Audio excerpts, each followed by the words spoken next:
ท่านผู้ชมเข้ามาเบิ่งเกี่ยวกับ BRT ในตอนนี้เนาะถือว่ากำลังเฮ็ดเวียกกันกุ๊บอยู่ในจุดแถวเขตลักหาไก่เชียงหอทอประสุมแห่งศาสตร์แต่ว่าตอนนี้เขากำลังมุ่งหน้าเข้าไปสู่ในตัวเมืองเขาก็สิมาเบิ่งว่ามาหอดมื้อนี้เนาะว่าเป็นอย่างไรแล้วว่าสันซะวิกเตอร์มันนี้วันที่เท่าไหร่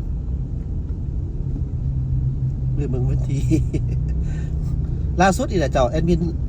อัพโหลดปุ๊บนี่ในการถ่ายวิดีโอปุ๊บลงปั๊บว่าสันซะอ้อยกำลังงงนอนอยู่ก็ได้ตื่นขึ้นมามาฝากมาตอนเด้อเจ้าเพิ่นก็กำลังคุณเคียวหันแหล้วเนาะสิจังได๋อย่างงานมันบ่แล้วมันก็ต้องไปต่อใส่เพิ่นทุบออกเบิดนี่บ่แม่นดอกเด้อเจ้าคือจุดสถานีจังซี่ทุบบ่ได้แล้วนี่พ่นพะเนาเด้อนี่สถานีพ่นพะเนาตอนนี้กำลังขีดเส้นแต้มเส้นอยู่เนาะสำหรับพ่นพะเนาส่วนว่านี่บอดเป็นสีแดงสีดำอยู่นี่นะเฮ้ยสีแดงสีขาวอยู่นี่นะหมายความว่าตามที่เพิ่นว่าเด้แม่นทุบออกเนาะว่าซั่นซะแต่ยังบ่ทันเห็นเพิ่นเฮ็ดเทื่อนี่เพิ่นทุบออกแล้วก็เพิ่นก็จะแต้มเส้นได้เจ้าท่านผู้ชมขีดเส้นแต้มเส้นเนาะจะเป็นสีแบบส้มๆนั่นแหละหามผ่านหามยังอีประมาณนี้เจ้าเมื่อนะวัดระวังที่เขาเห็นอยู่ในใจกลางเส้นทางมีรถจักรแล่นอยู่ในแล้ว BRT รถใจครับแม่นเพิ่นกาให้ไปสุขข้าวเนาะเพิ่นก็มีกำหนดให้คือกันนะตั้งแต่ว่ามันฮอดโมงเวลามาแล้วเพิ่นก็บ่ได้แม่นว่าสิให้ได้ฉะนั้นก็หลีกเว้นเขาไปในนี่ก็ต้องระวังแน่เพราะว่าเพิ่นสร้างกันอยู่เนาะมีการก่อสร้างอยู่เพิ่นหน่อยแต่ไปส่วนเกิดอุบัติเหตุอะไรก็เป็นเรื่องอีกแล้วนะเนาะจะมีสิว่าจังได๋อารุโรมกันอยู่เฮ็ดว่าก็ดีตามแหล่งข้อมูลนี่มูลค่าโครงการก่อสร้างของ BRT นี่มัน99จุดบ่แม่น99ล้านเด้95ล้านบ่ประมาณนี้แหละดอลลาร์ในการก่อสร้างครับนะ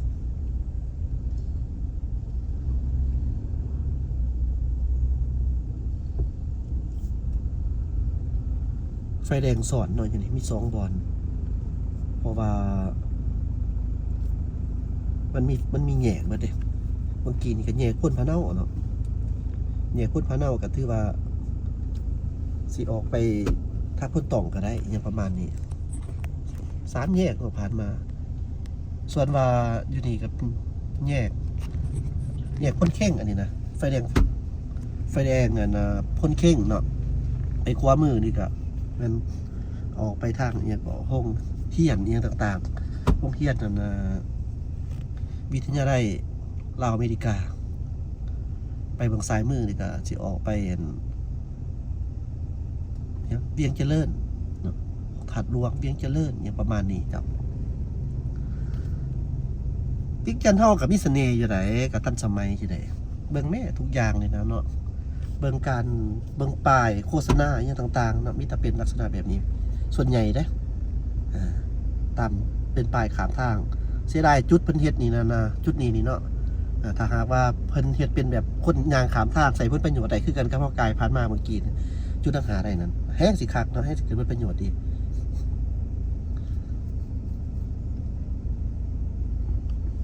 โอ้ยมาติดอยู่นี่เนาะตายแล้วบัดนี้นี่นะจอดท่านผู้ชมมันอยากมาเกือบอาจจะสิหน่อยนึงนี่นะมันมีวันไฟแดงเนาะมีไฟแดงนะครับมันมีแยกสินะแล้วมันนี่ซัมโมพ่อมันนี่มันกับถนนเฮามันกับเลนบ่ใหญ่ปานใดบ่หลายเลนนะความหมายถนนมันบ่อยากกว้างปานใดมันก็เลยเฮ็ดให้แบบจากติดขัดคันใดออกอีกนี่ประมาณ2จราจรนี่โอเคอยู่เนาะอันนี้ก็เว้าแนวเป็นไปบ่ได้เนาะได้2 1ก็ยังดีมันจำเป็นเลยเพิ่นก็เฮ็ดสุดๆเลยนี่ จุดขอบเขตที่เป็นสถานีโพ่นเข่งโพ่นเข่งนี่นะบอนรอถ่าใหญ่ขนาดได้ใจขนาดใหญ่ครับ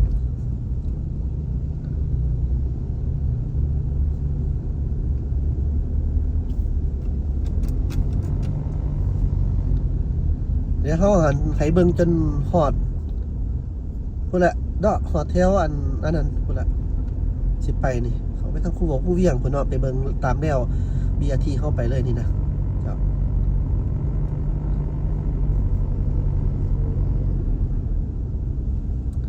บุญถาดหลวงนี่เบิ่งเด้อนี่นะขอบเขตทางนี่จุดบอลสะท้อนแสงนี่นะท่านผู้ชมฮักเบิดล่ะเพราะว่าคนหลายเด้เขาเจ้าสิมาดินบุญถาดหลวงเลยก็กลางค่ำกลางคืนเขาก็สิเบิ่งบ่เห็นบ่หรือว่าบางเทื่อนี่มันคนหลายหั่นน่ะเจ้ามันมีคนจงหองหั่นน่ะต้องไปเหยียบขนาดตอนนี้นี่ก็ยังเห็นว่ามันฮักมันออกเลยก็มีเด้ตัวสะท้อนแสงได้อันนี้แหละคือมันแบบมันเสียงบเนาะแต่ว่าเพิ่นเฮ็ดให้มันเฮ็ดอันถึกแล้วเฮ็ดให้มันจบมันงามนะมันถึกแล้วนี่นะต่างแต่ว่าการส้มใส่ของผู้คนเฮานี่แหละต่อไปนี่บวกกับขี้ดินขี้ดอนเศษขี้เหงื่อเด้อบุญถาดหลวงนี่เต็มแหละบุญโซเฮือบางทีนี่ก็แห้งเลยนะนี่เต็มเมื่อที่พลาสติกโอ้ยยังไก่บ้านเฮานี่ความหมายแบบว่าความอันนั้นนะความตื่นตัวในการรักษาสิ่งแวดล้อมไกลโพดจุดของเขตนี่ก็อยู่แถวไก่สวัสดิ์พ้นสะอาดกูกันขามกันกับบอลอนุสรณ์สถานของทางสุภานุวงศ์เนาะเมื่อก่อนเขาบอกว่างามหันนะเจ้าท่านผู้ชมมีคนหัวควันมันก็งามแท้ได้เบิ่งเนี่ยมันก็ห่วยจะเดินหูจะเดินตาขึ้นนั่นแหละเนาะแต่ว่าจุดเสียมันมีว่าทางมันแคบนี่เฮาก็เว้าอยู่เนาะกันไปทางมันแคบเกินไปคันใดออกอีกนี่จัก2เลนแบบนี้นี่นะเหมาะสมทั้งกลางนี่ก็บ่ก็แปลกอยู่ฮะแต่ว่าคันมีการระบบของบันไดแบบคักๆนี่มันก็หาได้อยู่ดอกเนาะเช่นว่าจุดขามทางนั่นเฮ็ดเป็นแนวใดหลอดอุโมงค์ขึ้นบ่สมมุติว่าจังซี่เนาะหรือว่าสิจะได้เขตนี้มันพ้นสะอาดว่านี่ไฟแดงเพิ่นใส่ไม้เบิดเนาะไฟแดงนี่ใส่ไม้เบิดเลยจุด BRT นี่เฮาก็มาให้ท่านผู้ชมได้เบิ่งแล้วอยู่นี่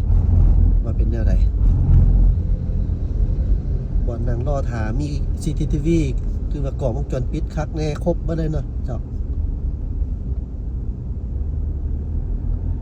นี่ก็บ่ฮู้ว่าเพิ่นสิออกบ่ตามที่เพิ่นได้อันนั้นได้เจ้าท่านผู้ชมตามที่เพิ่นได้เว้าได้ว่าจังหั่นนะเพิ่นได้บอกว่าจังหั่นนะแม่นนับแต่ถนนไกรสอนไปจนฮอดดงนกเนาะเพิ่นอาจจะออกเป็นช่วงบ่หรือว่าจังได๋นี่ก็โรงเรียนนี่น่ะเนาะก็เพิ่นก็บุกเต็มที่อยู่ได้ล่ะนี่BRT กับแล้วมันมาเจอกันอยู่จังซี่เนาะเมื่อมาเจอกันจังซี่แล้วนี่ก็จะได้ต่อเมื่อก็ต้องคัดตามแบบอันนั้นก็แม่นสิทธิของ BRT ไปก่อนบอกอย่างประมาณนั้นมันเว้าว่าเกี่ยวกับอันส่วนหน่วยส่วนใหญ่นี่เข้ามานี่แล้ว BRT ได้นี่เขตเรื่องนี่เจ้าท่านผู้ชมประมาณนี้เจ้าเป็น4เรื่องนี่แม่นแล้ว BRTเนาะแล้ว BRT เดี๋ยวสิเข้าเพราะว่าเขาสิออกแยกเข้าไปบนทางอันทักษะนี่เขาแล้ว BRT นี่มันก็สิเป็นทำนองนี้แหละสมมุติว่าผู้คนมามือเปิดใส่แท้ๆเพราะว่ามันบ่ได้มีแนวกั้นเด้ผู้คนส่วนใหญ่มานี่ก็สิเป็นลักษณะแบบว่าโอ๊ยมันเข้ามานี่มันก็คือเก่าหั่นน่ะไปต้องได้เข้ามาแบบนี้คือเก่าหั่นน่ะเบิ่งว่าบัดนี้เพิ่นสิมีวิธีแก้ไขแนวใดว่า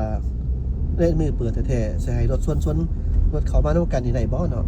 แล้วมันก็สิมาอันนี้จังซี่บัดนี้มันสิเข้ามาแล้วนี้เพราะว่าเส้นทางของ BRT นี่เพิ่นก็ต้องไปตามเส้นทาง BRT เนาะเพราะว่าจุดเขตนี่มันถาดฝุ่นนี่วัดถาดฝุ่นแล้วก็เกี่ยวเข้ามาทางหลังวัดถาดฝุ่นแล้วก็จะออกไปทาง สิถนนยังก็ลืมชื่ออีกละแถวนี้ก็ดีใส่ว่าถนนถาดฝุ่นซะง่ายๆเพราะว่าไอ้มินบ่จือชื่อถนนนี่หลายเด้อยู่นี่ก็แม่นใส่ไฟแดงไฟใส่อีกแล้วสัญญาณเนาะสัญญาณใส่ไมค์สัญญาณ BRT หั่นแหละนี่นะนี่ก้าวเข้ามานี่ปั๊บนี่ก็ยังบ่ได้ที่เราออกเถื่อเนาะหรือว่าอยู่นี่เพิ่นบ่ได้อยู่ในแผนว่าให้เอาออกเลยล่ะก็ดีฉะนั้นก็เลยแบบว่าน่าจะบ่ออกอยู่นี่เพราะว่าเพิ่นคำสั่งแม่นถนนไก่สอนเนาะจนไปฮอดดงโดตามเฮาฮู้แบบข้อมูลแบบนั้นได้นี่เจ้าท่านผู้ชมก็สิประมาณนี้โอเคไฟเขียวอีกเขาคือบ่ไปฮะแม่นบ่โอ้อันนี้นี่เป็นไฟไหม้บ่หรือว่าแนวใดนี่มันคือว่าเป็นเขียวๆเวลามันตอบสิแสงแดดเนาะโอ้ซุปเปอร์ว่าเขากับโบไปโบเป็นเท่าดวงนี่นี่เข้าไปอะไรมานี่โอ้มันนั่นได้นี่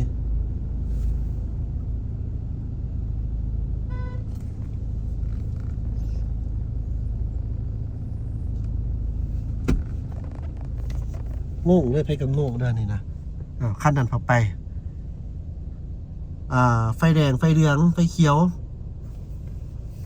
โอ้เบื้องเข้านี่มันยังไม่ได้เปิดเถื่อนี่ได้ละมานี่นะนี่เขามาจากซี่มันนี่เจ้าท่านผู้ชมนี่ก็มาจุดขอบเขตตลาดเศร้าเนาะนี่เบื้องเป็นจังไรแบบนี้เนาะ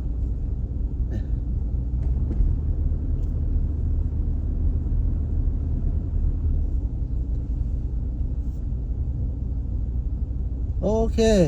ก็สิประมาณนี้เจ้าท่านผู้ชมจะประมาณนี้เด้อนี่ขีดเส้นแต้มเส้นใส่นี่แล้วเนาะนี่มีลูกค้าคนหนึ่งเลยมานั่งอยู่นี่